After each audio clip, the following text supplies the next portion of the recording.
Welcome to the PCN Capitol Preview. I'm Francine Schertzer, and today we'll talk about local government legislative priorities.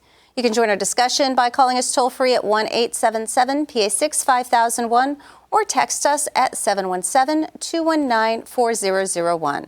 But first, we're joined by J.D. Prose, political reporter for PennLive. J.D., thanks for joining us this morning. Thanks for having me.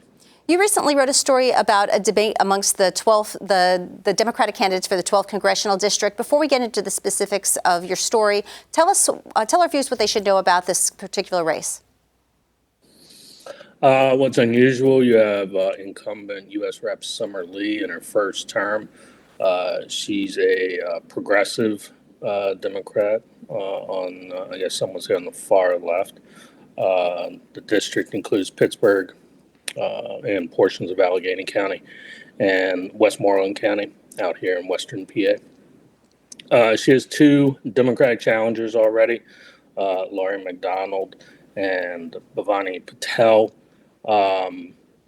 And they're possibly, some might say, more traditional Democrat, although Patel is pretty liberal also.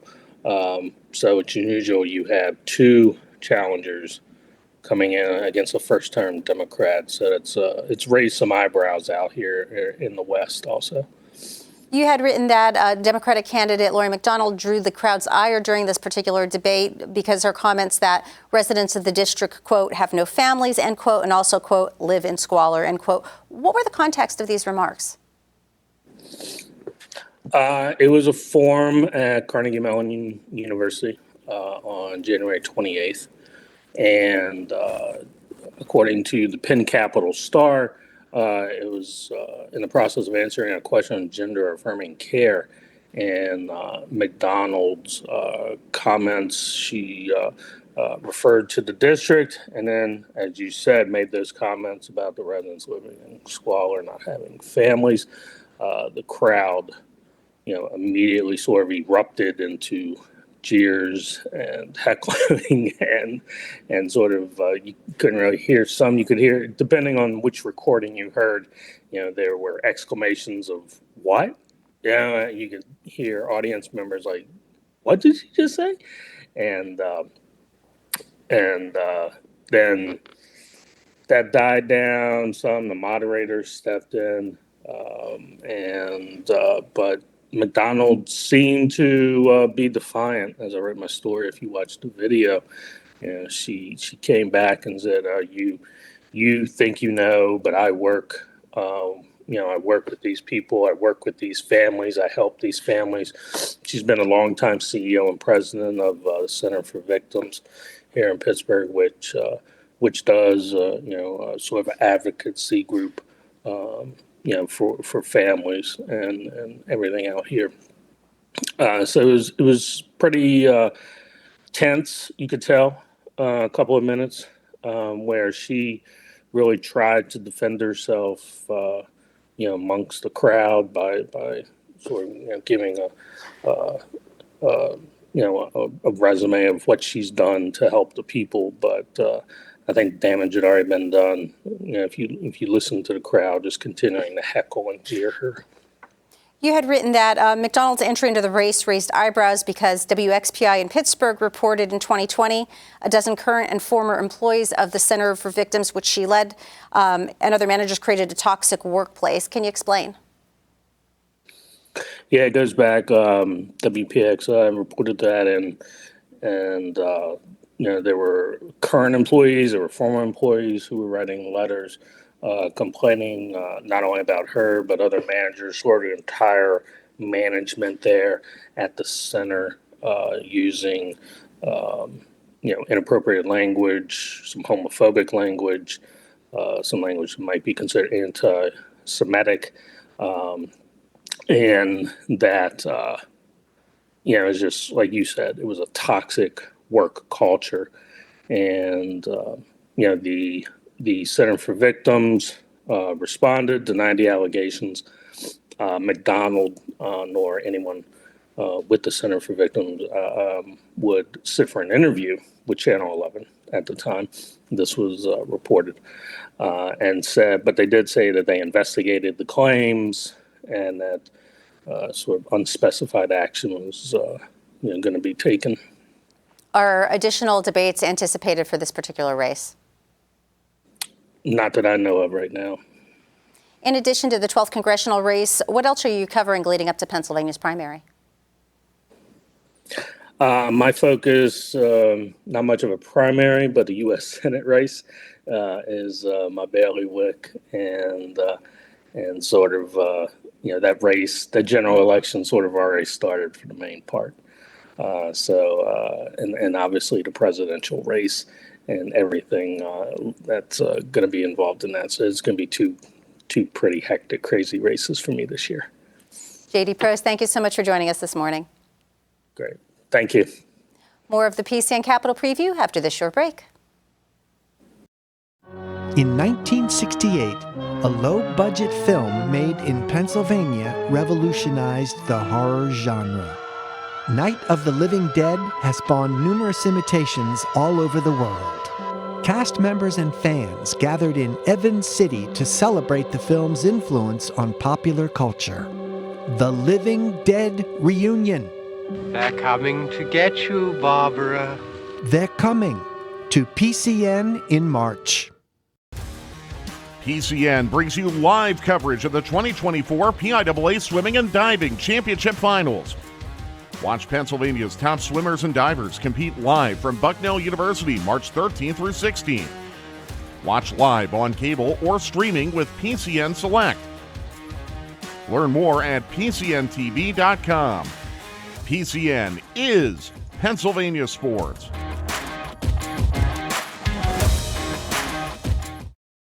Welcome back. Our guests are Lisa Schaefer, Executive Director of the Pennsylvania County Commissioners Association, and John Brenner, Executive Director of the Pennsylvania Municipal League. John, we'll start with you. Governor Josh Shapiro is expected to give his budget address tomorrow morning, well, tomorrow afternoon, I guess. How have local governments fared in this current budget year? Thank you, Francine. It's great to be with you. Local government's been doing okay. We hope to continue to do better. We're looking forward to particularly a huge increase in a fire grant that goes to fire departments in Pennsylvania. Whether you're a volunteer or a career, you can apply. So I think that's going to be one of the bigger numbers that we'll see. We're also hoping for more money in shared services so municipalities can work across municipal boundaries even more frequently than we do now. And we're hoping that helps us as well. A whole host of other issues that intersect with what we do. And I know we'll probably talk about education and some other areas that impact us. But as far as direct funding to local government, the fire grant and the shared services are two of the bigger ones we're looking at. Lisa, how have counties fared this past year?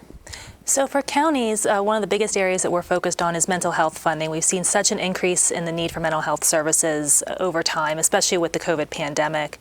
And unfortunately, counties provide what we call base services, so those community services, but hadn't seen an increase in the state funding that supports those services for 15 years and took a pretty significant cut about 10 years ago. So this past year, we were very pleased to see a $20 million increase for mental health services. Now, being the first increase in so many years, it's a small step forward. We're very hopeful in this year's budget address that we'll see a much more significant increase to help really start to bolster those services and help us rebuild to meet Pennsylvania's needs. Once again, welcome to our viewers. If you'd like to join in our discussion about how local governments are faring in this proposed state budget, our toll-free number is 1-877-PA6-5001 or text us 717-219-4001. John, you just referenced an EMS funding line item. PennLive's Zach Hoops reports today the governor's expected to propose doubling the state's grant for the program for local fire and EMS departments to $60 million. What are your thoughts on that number? How does that compare to what you're seeking? That's a good number. And obviously, in addition to actual money to support buildings and upgrading equipment and operations of local fire departments here in Pennsylvania, volunteer and career, having support for EMS. And a lot of EMS, of course, is very contingent with the county.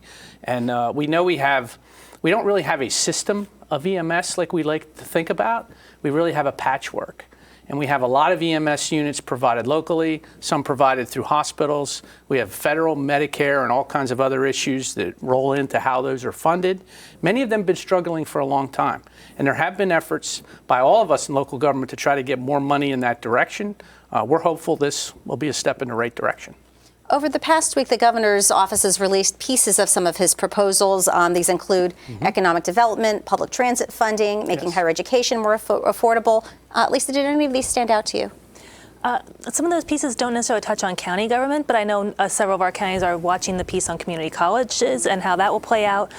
Most of our community colleges are sponsored by their school districts or counties, so trying to figure out what that local authority and local funding piece will still look like. But we've heard other pieces. You mentioned transit. Obviously, that's key to the transportation network overall and some of the transit services that our counties provide. So a lot of interesting things, and we also know that economic development too is very key to rebuilding our communities, making sure we have good, strong networks that can thrive and make Pennsylvania a good place to work and live.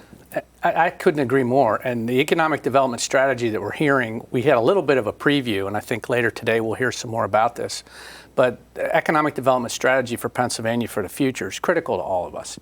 And even if we don't get always a direct grant to help with a local economic development project, there are things like the Capital Revitalization Assistance Program that's been around for a while.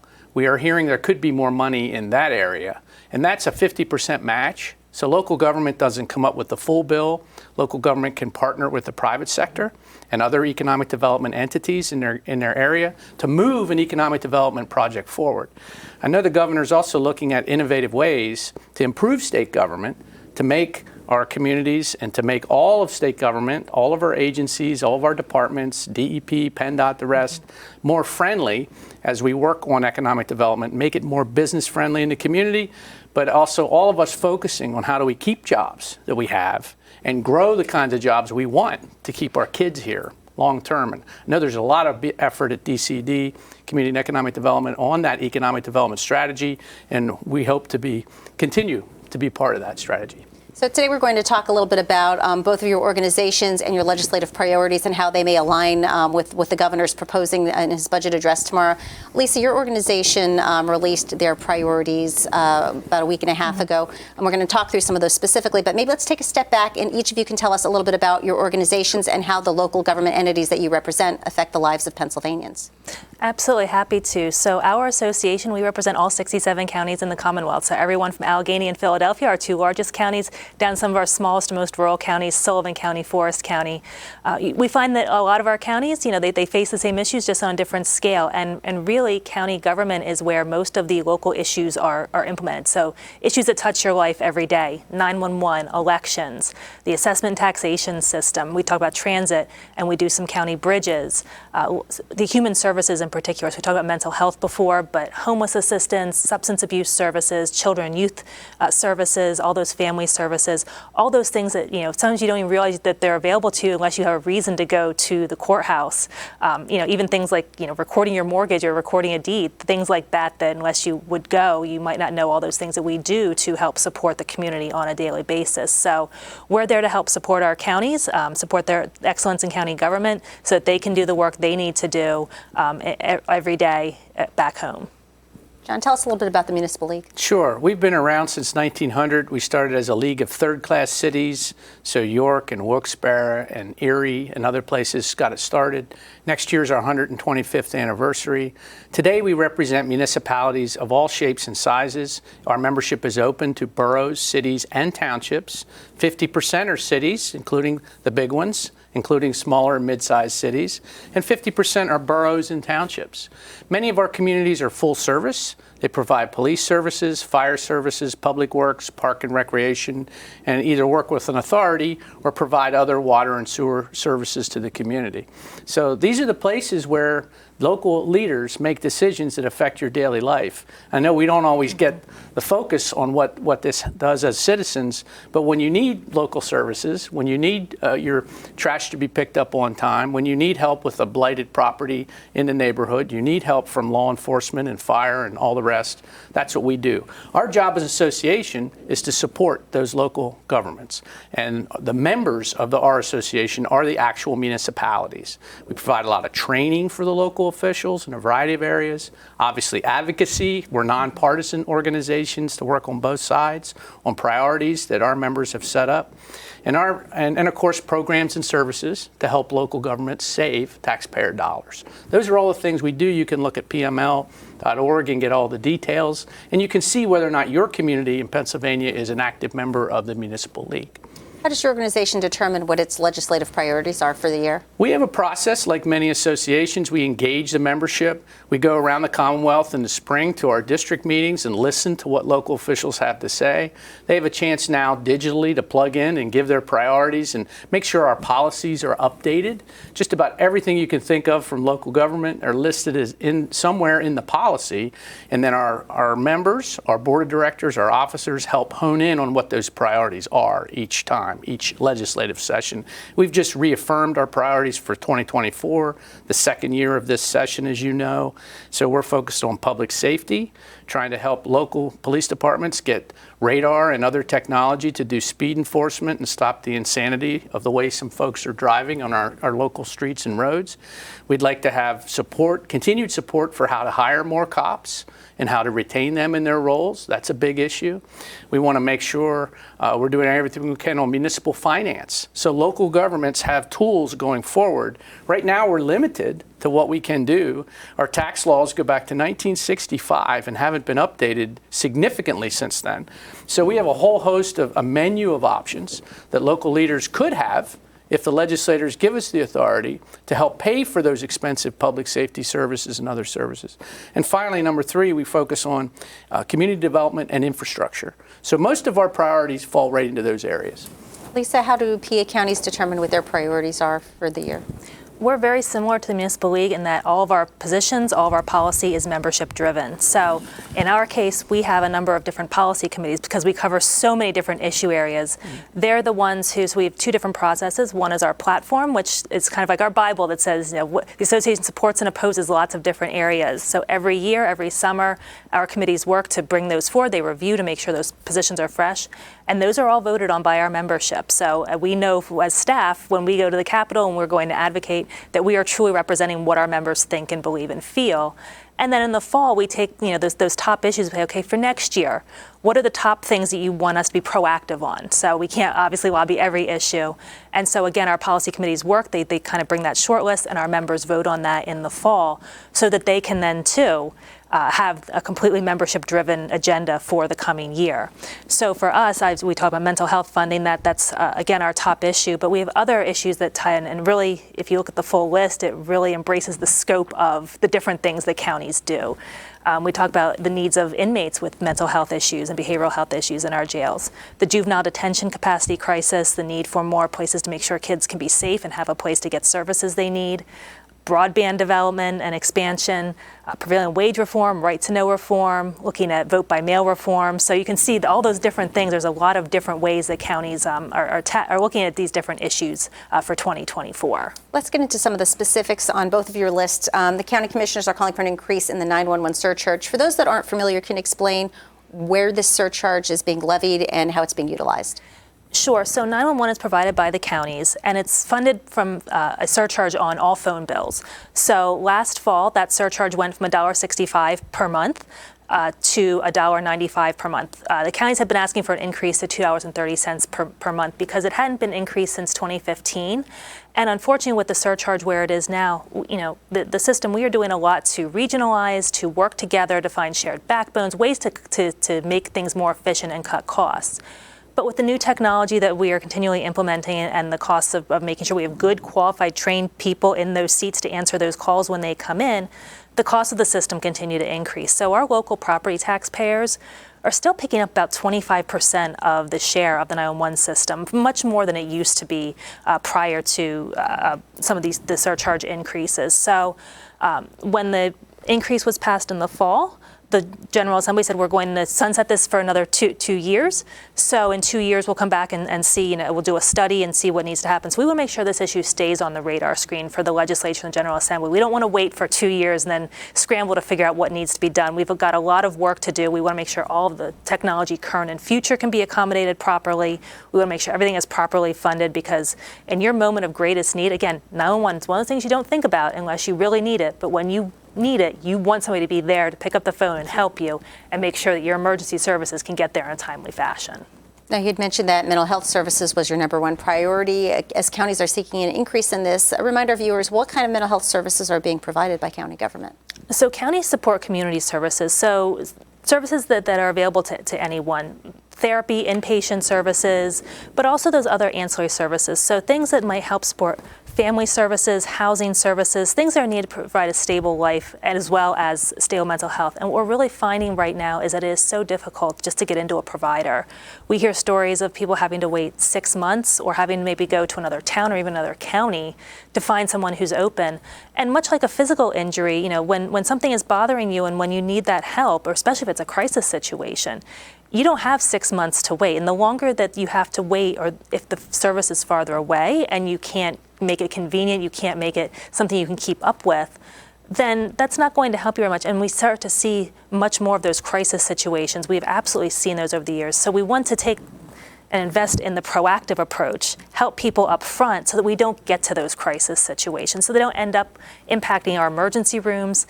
You know, while mental health is not a crime in and of itself, unfortunately, untreated mental health issues can lead to interactions with our law enforcement and our criminal justice system.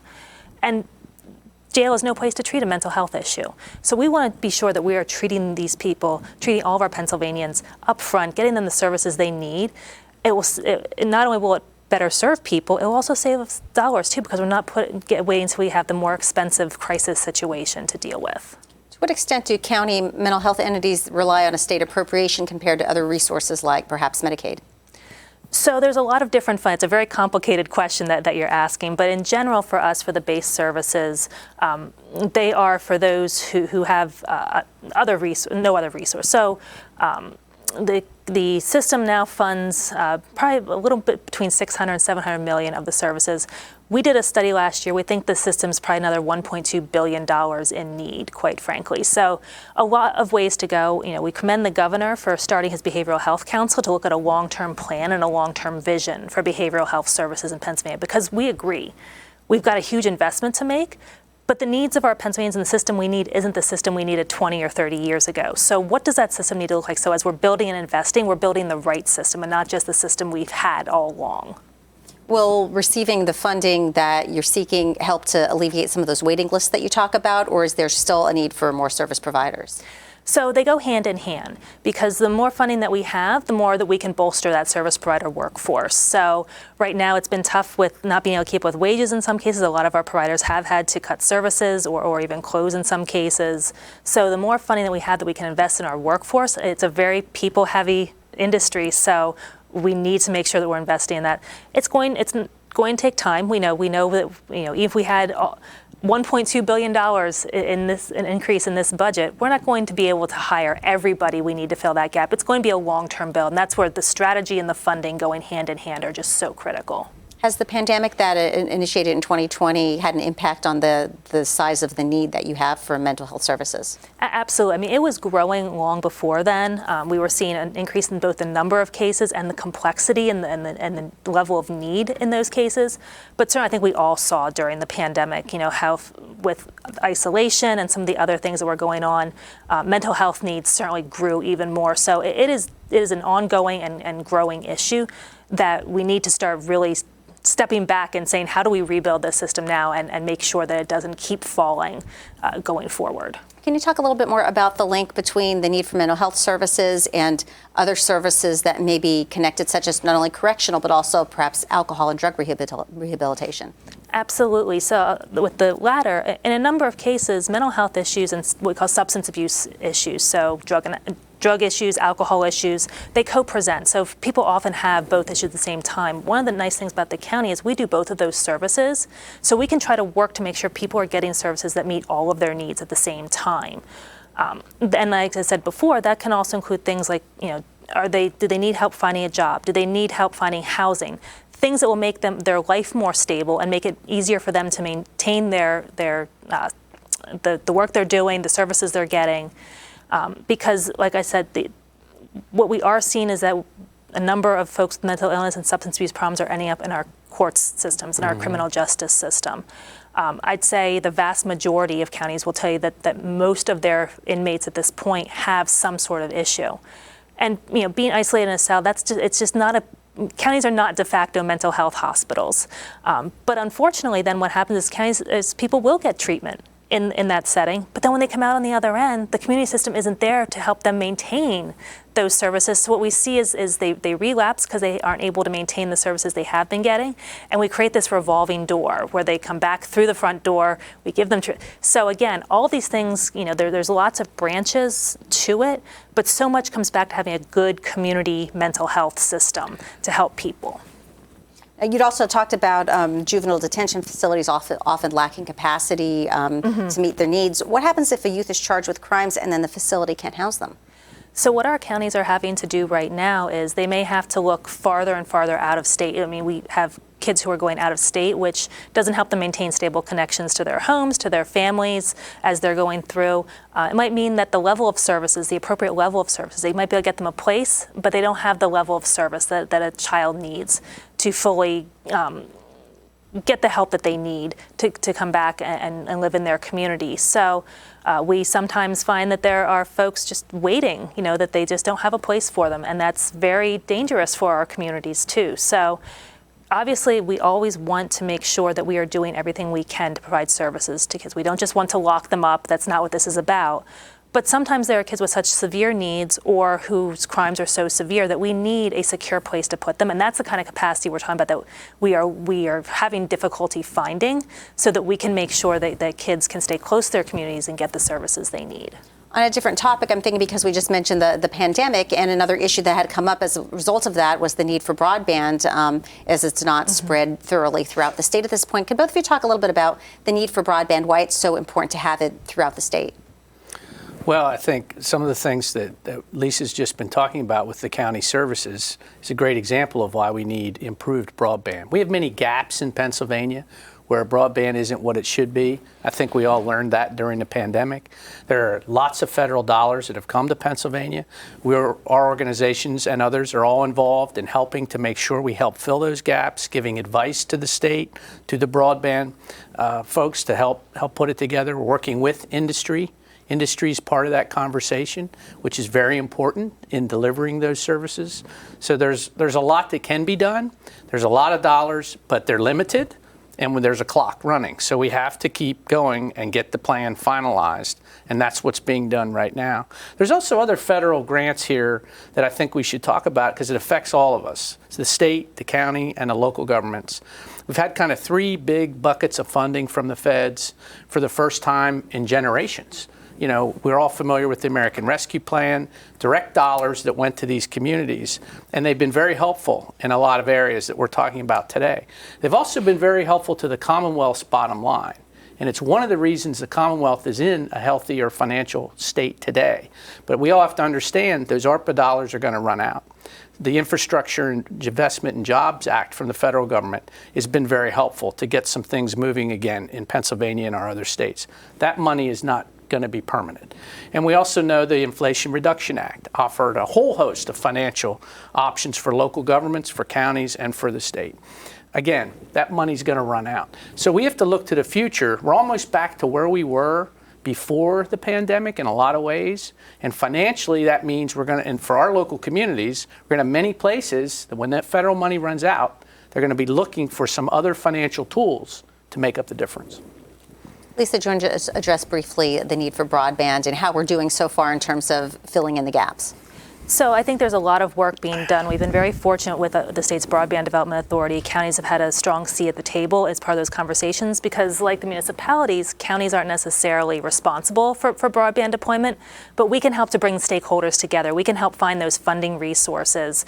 And our counties, too, also have different planning departments and mapping resources that we can help to better pinpoint where those gaps are. We've been helpful in when the federal government said, here's our maps. It says, here's where those gaps are. We've been able to say, yeah, maybe, there's a little bit of work to be done here because those maps determine how the funding's driven down. So it's so critical that those are right. So we've had a great partnership with the state there, but trying to fill in those gaps and understand, too, that it's not just a rural issue. I think that came out during the pandemic, too.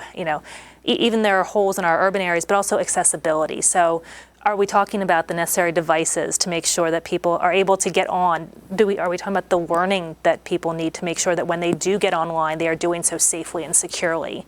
So there's a lot to think about in this space, but I think that we have a good plan and a good path forward. And once those dollars start coming in, I think we're really ready to put those projects in the ground and start to make a difference. We'll continue our discussion in just a moment, but first I'd like to give our guests a quick break and tell you about what's coming up on PCN. Join PCN for live coverage of Governor Josh Shapiro's state budget address. Former Senate President Pro Tem Jake Corman and former Wolf administration official Sharon Ward join us to provide commentary. We'll also bring you reaction from legislative leaders tomorrow, live starting at noon, available on cable or stream free with PCN Select. Join us for a double dose of On the Issues this week. First, we'll discuss the state budget with Wes LaCrone, political science professor from Widener University. Then Representative Barbara Gleim joins us to talk about her proposal to protect Pennsylvania farmland from foreign threats. That's Wednesday night, starting at 6. On this week's Journalists Roundtable, our discussion will center on Governor Josh Shapiro's budget proposals. We're joined by Kate Huangpao, government reporter for Spotlight PA, Bruce Suey, state Capitol reporter for USA Today Network, and Anthony Hennon, reporter for the Center Square. Journalists Roundtable airs Thursday nights at 6. If you enjoy PCN's coverage of politics and policy, sign up for our political newsletter, The Capitol Review. There, you'll find highlights of the day's news, along with links to live event coverage and PCN original shows. To subscribe, visit PCNTV.com. Thank you for watching PCN. PCN is a 501c3 nonprofit television network that receives no government funding. We're relying on viewers and donors like you to help PCN to continue to bring you everything Pennsylvania. To make a donation, visit PCNTV.com.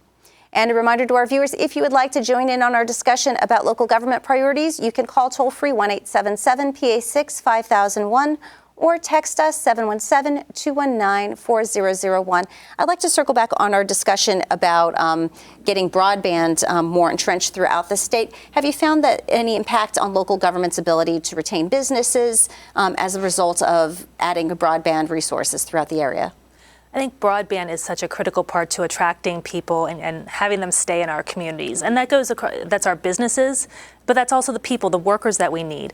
I think we've seen, especially during the pandemic, how much more of our work can be done remotely. So not only are we trying to just attract businesses locally, but we can attract workers to our communities who might be working for different counties, different states, even foreign or international companies that we can work for. It's critical also, though, to other industries, our agriculture industry. So much now that we do is online based, that we can do those reports, track the different feeding, track the different nutrients, all those things that need to happen to keep our animal herd health up where it needs to be. Schools and education, if we're going to have a good workforce, we're going to attract those businesses, we need them to know we have good, qualified, educated workers. So keeping our schools and being able to have all those resources that are available, healthcare, being able to do telehealth and even some of those things now. So broadband is just so integral now to so many of our lives. And as we've been seeing more and more communities come online, I think you've really seen that difference be made as we come up to that real modern era. Now, being that there's so many businesses that are conducted online these days, cybersecurity is something that's of interest as well. A Senate committee held a hearing on this last week. Coincidentally, some of you may have seen in the news, Pennsylvania's court system was affected. They detected a cyber threat over the weekend as well. Keeping that in mind, how significant of an issue is this for local governments? It's a big issue, and it does fit well with the broadband conversation that we're having today. We know cities in Pennsylvania. We know some smaller communities that have been hacked, that have been involved in these horrible ransom situations, just as businesses and other groups have all been impacted. We have to do everything we can to make sure that technology is available to all local governments, regardless of size, so that they're fully protected, and that the citizens' data from your taxes, from your fees, from everything else when you interact with your local government, that data is completely protected, just as it should be with everything that we do across the board. So I think it's a big deal. We do have resources available from the state to help local officials with training, to help us get connected to both state and federal resources, to help us have better cybersecurity in place. And I know many of our local governments are working hard every day to try to help make that happen. And those resources are so important to help support that effort. As John mentioned, those federal resources that we have in cybersecurity funding right now, but like many of the other federal sources we've seen recently, those are also short-term funds. So we are certainly hopeful. One of our York County CIO, Joe Sassano, testified at that hearing that you referenced last week and talked about the need to provide recurring funding in the state budget to make sure that we are continuing that partnership because, again, all of our government levels are vulnerable to attacks. We are doing everything we can to put the right practices and procedures in place, but having that partnership with our state and federal government to make that happen, working together, not just the funding, but also with our different agencies. So the state police here in Pennsylvania, CISA, a federal agency for intelligence that helps, all of us working together and providing those resources can really make a difference to keeping our government safe. I'd like to shift our focus now to election procedure. County government in particular has been in the news, and I know that the counties are seeking some changes to current procedure, particularly regarding mail-in voting. Can you talk a little bit about some of the specific changes you're seeking? Absolutely. So we're all familiar that back in 2020, we saw the expansion of mail-in voting. Prior to that, we had mail-in voting, but it was only available as an absentee ballot to those who had an excuse. So in 2020, it became available. We knew it was going to be popular, but we also didn't have any idea quite how popular with the presidential election, the pandemic, and all of the things that happened there. One of the things that we learned is that, when you do a big legal change like that, there are sometimes some things to work out. So we learned a number of questions, things that we've seen in the courts, drop boxes, signatures, curing of ballots, all of those things that we've gotten some direction from the courts on, but our counties would really like to see the General Assembly administration work to put some of those clarifications into the statute. So there's not so much interpretation happening, which will help to eliminate confusion, help to provide more confidence because people will know what the rules are as opposed to, the court said this one day and the court said that the next day. But also there are a couple of things we've also learned about things that would help counties in delivering mail-in elections. So right now we can't start processing those mail-in ballots until 7 a.m. on election day. So in 2020, obviously we saw what a burden that was in that we had to keep counting ballots past election night. It took days, especially because of just the sheer volume of ballots. There was nothing wrong. We were just continuing to count, but as numbers would continue to change, that obviously caused confusion because voters had never seen that before happening. So what we'd like to do is be able to start to process those mail-in ballots. So there's two envelopes, the outer envelope with the signature, the inner envelope with the secrecy envelope. Opening those, flattening them, running them through our scanners, but not processing any results still until polls close on election night. But if we can get all of that work done, put those ballots away securely ahead of election day, then we can focus all of the county attention on running a good in-person election on election day. It's a better use of our resources. It will help make sure that we can provide those timely results that people have come to expect. So that's a huge thing that we're still pushing for that we'd like to see. The other reform that would be, we think, helpful both to counties and to our voters is to move the deadline for mail-in applications back. So right now that deadline is 7 days prior to an election. But I think we all know how the Postal Service has been, a little bit slower than we'd all like to see. So if you submit your application on day 7, till the county processes it, which they'll do pretty efficiently, but till it gets in the mail to the voter and then the voter completes it and sends it back, that ballot has to be in the county election office at 8 p.m. on election night. Not by postmark, but it has to be in the office. 7 days turnaround is not a lot of time with the mail system being the way it is. So we think if we could move that deadline back to 14 days, 15 days, consistent with the voter registration deadline, then that guarantee we're giving voters by saying if you do your part by the deadline, then you should be able to complete and have your vote properly processed and counted and get it back to the election office on election night. So there's still ample time. I mean, there's plenty of time for voters to be able to get that application. If there's an emergency situation, there's still emergency application procedures that would apply. So that would really help give people confidence. They wouldn't have to scramble and say, does my county have a drop box? Or where can I take my ballot? Or what do I do with this? Or should I go vote at the polls anyway, just in case, which is something we absolutely discourage. But those two things we think would really improve the way we administer our mail-in elections. But by and large, I want the folks who are watching this show today to know that our counties are running. They take that responsibility for running elections so seriously, and our voters should feel absolutely confident that our elections are fair, secure, accurate. Have you found that maybe some of the ambiguities regarding election procedure, along with the charged political atmosphere at times, has impacted the ability to attract and retain poll workers? I think it's impacted both poll workers and our election workers. I mean, we have, unfortunately, with the workloads that have increased, with the atmosphere they have to deal with, we have absolutely lost a number of election staff over the last 4 years. Probably the majority of our counties have lost election staff, which, you talk about retention, you talk about the institutional knowledge, we're bringing folks in, we're getting them trained, but it's a huge loss to lose those folks who understood the process, because it's not just a two days a year process. It's not just primary election day and general election day. There's a lot of work that goes on year round to make sure that our elections are working smoothly and effectively. But poll workers, you mentioned too, are something that we've been seeing shortages in for quite some time, even pre-pandemic, even before this. Many of our poll workers are of an older generation and are deciding it's time to step down. But the fact that they're dealing with folks who are coming in and yelling at them and who, because of confusion and other things, it's a very tough and very scrutinized position. But I think the ones who are doing it, they appreciate the value they're bringing back to their community. And I think they appreciate being able to talk to the folks in their community, and they understand when they're in that role how things work, and then they're able to help tell that story about how well run our elections are. So yes, I think it's definitely exacerbated the situation, but we are doing everything we can to promote our election integrity and the work that our folks do. I'd like to shift our focus once again and talk a little bit more about emergency services, because it's roughly about the 1-year anniversary of the Norfolk Southern train derailment in East Palestine. Absolutely. Are there lessons to be learned with how that was handled, and also maybe meeting the needs better of our first responders? I think there's been a lot of lessons learned since that time.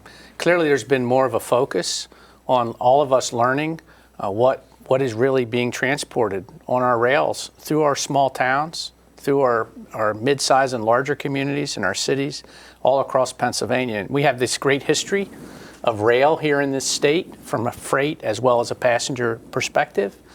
But we have to understand these serious chemicals that are going through our communities and what can happen and what has happened in Ohio and in Pennsylvania from time to time. The federal government, through our National League, we've been working with the federal government to update federal laws to help make it easier for local folks at the county and local level to know what is coming through and when, and to help make sure all safety precautions as possible can be put in place. And it's not one rail industry, there's a whole bunch of them. And so we have to all work together and put those plans together from an emergency management perspective. And then if something does happen, to act very quickly to protect the residents, protect the neighborhoods. So there's a whole federal proposal right now. It's sitting in Congress. It has not moved in a year. It has been sitting there since almost the East Palestine incident. I know our local officials across the country, in partnership with other groups, have been promoting that and trying to get it moving. We're not talking about billions of dollars. We're really talking about communication and working together more effectively as different governmental entities. And I think that's, if we stay focused on that, I think we can get it through. But we need support from both sides of the aisle to make it happen. The Municipal League has also been advocating on behalf of a benefit expansion for the post-traumatic stress injury benefit for first responders. Can you talk a little bit about that benefit and just in general the toll the job takes on those first responders? Absolutely. As you've been talking today, mental health is an issue for everyone. It's certainly been an issue for public service, public safety providers like firefighters, police officers, and other folks that are charged with emergency response in our communities. And we know there have been some terrible incidents that have occurred, and we want to help make sure local officials have what they need to support their employees and their volunteers. And there are things in place today, but we're hoping that there'll be an increased benefit. What we don't want is the Commonwealth to tell local government, to mandate it, hey, you're going to provide this local benefit, but we're not going to give you any dollars or tools to put it in place. We're estimating that the post-traumatic injury benefit could cost $240,000 or more per claim. That would be a huge hit on local governments any day, but certainly when all these other dollars are starting to go by the wayside. So we're hopeful that the legislature will compromise, and they're looking at this now, senators, House members, staff members. Are there financial tools that the Commonwealth could provide, local government, if we're going to proceed with enhancing this benefit? And John, I want to give you a chance briefly. You broached the issue of speed enforcement and Yes. that local governments are seeking out the use of radar. Could you just talk briefly about why this is something that they currently do not have and how this would work financially, what the cost would be? Sure, and as you know, it's certainly not a state budget issue by any matter. It's really not a financial issue for local government. It's more about giving local police the authority to utilize technology like radar and other speed timing so we can help control the speed in communities. And we're the last state in the country that does not give our local police that ability. If a local police department today wants to do radar enforcement in a particular area, they have to call in the state police to make that happen. That's very difficult. If the state police numbers are not where they should be, if the local police numbers are stretched at the moment in many communities, it's hard to get that done. So people speeding through these communities, and we have people very distracted today when they're driving, as we all know, and we just think that it's way past time that local government, local police have the ability to utilize this. There are limits in the proposal on how much revenue can be generated. There are limits to when you do it. You have to post it. It has to be visible in your community that you're going to do it. It has to go through the local ordinance process where public comment will be made and your local officials would vote yay or nay to put it in place. There are all kinds of provisions to protect the motorists, we believe. But we believe we're way behind to get this done. We're hoping that that could get accomplished. We know that the state did reauthorize the cameras for work zones for people that speed through work zones, and I don't know that anybody's been against that in any large way. And Roosevelt Boulevard down in Philadelphia does have the ability to utilize that technology. We were hoping when that bill was reauthorized that they might go ahead and allow local use of radar, but unfortunately that didn't happen last year. So we're still trying to encourage legislators to move forward on that.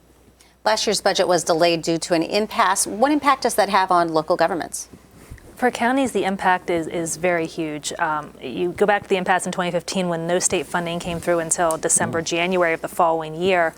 Those human services in particular that we've been talking about get so much of their support from state funding, and none of that state funding was coming through during that time. So counties were having to draw down on their reserves. Some were starting to borrow. Some were even starting to say, gee, do we not make closed programs, but do we have to delay some services? Do we have to do some other things to make ends meet until that state funding comes through? And that's never a place our counties want to be in. They know how critical those services are, and they take that job very seriously. So, last year, fortunately, the impasse was not nearly as long, but counties were definitely already starting to get nervous and starting to say, should we put those contingency plans in place? In a little bit maybe a better position with some of the federal funds we still have, but those aren't going to last forever. And again, that's not what those federal funds are designed for. So working together to get a good, solid, timely budget this year is certainly on top of our priority list. The governor will unveil his priorities tomorrow. After that, what's your next step to make sure that your priorities are shared with the administration and legislative leaders? Well, obviously, we'll continue the dialogue with both the administration, all the staff at the administration departments, as well as the beginning of the legislative process of the public hearings. We'll be involved in testifying on what we think will help, and we're hoping for the senators and House members to adjust before they pass the bill. But we're going to analyze what is proposed and go from there. And hopefully we'll make progress on a whole host of issues that impact local government here in Pennsylvania. Lisa, I'll give you the last word. And I think it's just so critical for local partners to be at the table while that legislation, while those budgets are being developed, because if we work together and find a way to make sure those services continue to be provided in an effective and efficient manner, we'll definitely make a better Pennsylvania together. Lisa Schaefer, John Brenner, thank you both for joining us today. Earlier, I spoke with Representative Keith Greiner on his proposal to move the date of the state primary in presidential election years. We're joined today by State Representative Keith Greiner. You're sponsoring a bill to move up Pennsylvania's primary election during presidential years. What would be the benefit of an earlier primary date? Well, when I first got elected back in 2012, I always thought this was a big issue, looking back at even going back to Bush and Reagan, and then you had Clinton and Obama. And by the time Pennsylvania comes around, I really, truly believe we are the Keystone State. And I believe that the people here deserve the opportunity to vote for the presidential nominee. And unfortunately, with ours being so late, when you think about it, the nominee's already chosen. And this is the birthplace of liberty. And I just really felt that it's something I've been very passionate about. I've drafted legislation 6 times now since I've been elected. 5 times I've introduced legislation, and I just really believe in it. And it's a nonpartisan issue. I mean, I think across the board, I think people in both parties want to be able to choose their candidate. You see what's going on in Iowa and New Hampshire, and I've always just felt that that's what we need to do. As you mentioned, create a buzz here in Pennsylvania. You see what's going on in New Hampshire, South Carolina, and we should be able to, as one of the 5th, 6th populous states in the country. I think we should be playing a part in this.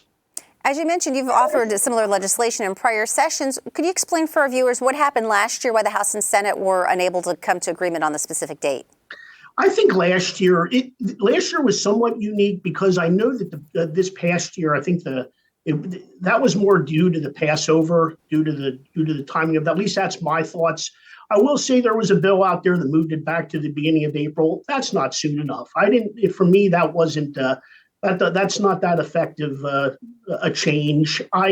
When I was looking at this bill, I did want to try to find a date that made sense. I looked at some of these holidays. I looked at, interestingly enough, it got really complicated. Like the parties, the Democratic Party, the Republican Party, they would actually say if you move it back too early, that perhaps you'd have delegates taken from you. And then, of course, I had pushback. I mean, it's interesting. I pushed back to my own members because of when we would have to circulate petitions and things like that. And, I mean, there were various reasons. And then I think the one thing that is interesting, I worked with Harry Reedschall, Representative Reedschall, who has now since passed away. And Harry, I'm probably the longest serving member right now working on this issue. But Harry had worked on this at the beginning of almost like around 2000. And he was my co-prime sponsor. And then he kind of laughed. He goes, I'll be glad to help you. I'll let you kind of run with it. But he said, just as a reminder, Governor Rendell couldn't get this done. And if you remember, Governor Rendell was a skilled negotiator, and he wanted it too. So we knew there was going to be an uphill battle for various reasons. But yeah, like I said, I think eventually it gets done. I think, whether we can get it done this session or next, as far as for 2028, I think we'll get there. I really firmly believe that. Hey, legislation sometimes takes 4, 5, 6 sessions to get done up here in Harrisburg. Would an earlier primary day talk about how it would impact candidates? For example, would incumbents be at an advantage because their opponents would have less time to prepare? It's funny that was the argument was actually the opposite. That's why some people, I think, didn't want it. Is they felt it might not be. I think people at times like the idea of incumbency protection, and I know some people talked about they didn't want to circulate during the holidays. So the argument that it would be more advantageous for incumbents, believe it or not, I'm hearing the opposite, and maybe one of the reasons why that it hasn't moved forward, kind of maybe opposite of maybe the way you had inquired, but I don't think it. For me personally, I think it's. I don't think it favors an opponent or the incumbent. That would be my own gut feeling. How far in advance does a decision need to be determined so that counties have ample time to make whatever preparations they need to run the election? Well, that was a big issue this time. The way government works is we tend to be very reactive and then proactive. Because I knew it got very late. For me personally, that's why I like to see something get done a year ahead of time. I think that would give the counties lead time to do what they need to do to maybe gear up to get the personnel they need to get the help that they would need to make sure that we have the polling places covered and everything. I will say, as a side note, the school boards have reached out to me, and this was an issue that was dealt with as well, and it's an important one. There's something in the law that deals with when their budgets are done, and I've addressed that in my legislation as well. So to kind of give, I think it's important that the school boards know and the people that serve. I know that was a critical thing. That's something that's been addressed in my current legislation as well. So that that was something too that people worried about, but that's been addressed in this new bill that I put out, and just wanted to put that out there as well. Where's your bill in the legislative process? Well, it would be in state government committee. I introduced 2 this session. I introduced one for 2024. Now I introduced, because I've been the one that kind of came in and started working on in 2014, I thought at a minimum, I'm going to put a place marker down for 2028 because I do think we're going to have to deal with it. And it is something that's I've been very passionate and believe it's very important for the residents of Pennsylvania to play a part in our representative democracy, republic. But yes. What kind of response do you hear from your colleagues both in the House as well as members of the Senate? It's it hasn't over the years it hasn't been that positive. That's one reason that maybe it hasn't moved.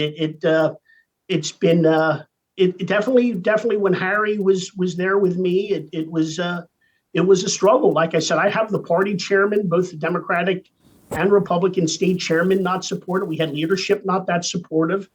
And it's been, for whatever reason, and it hasn't really moved. But now I think you've seen it, you've heard it. I think there's been maybe a change in the tone and tenor. I think even Governor Shapiro had mentioned that he would be open to, not only because of the holiday issue that we have, but I think overall, I think you're starting to see people maybe be more receptive to it because it's a populist issue. I'm not saying popular, a populist issue. I really do think people are saying, hey, you know what? We aren't getting a chance to play a major part in deciding, and good, bad, or indifferent, the dynamic in national politics has been really spirited the last, 8 years, or so. And I think now that I think that might be one reason why I think you're seeing maybe more interest in getting a bill like this passed. Representative Keith Greiner, thank you for joining us. Thank you so much. I appreciate it. That concludes today's show. Join us for our coverage of the governor's budget address tomorrow, live starting at noon. I'm Francine Schertzer. Thank you for watching.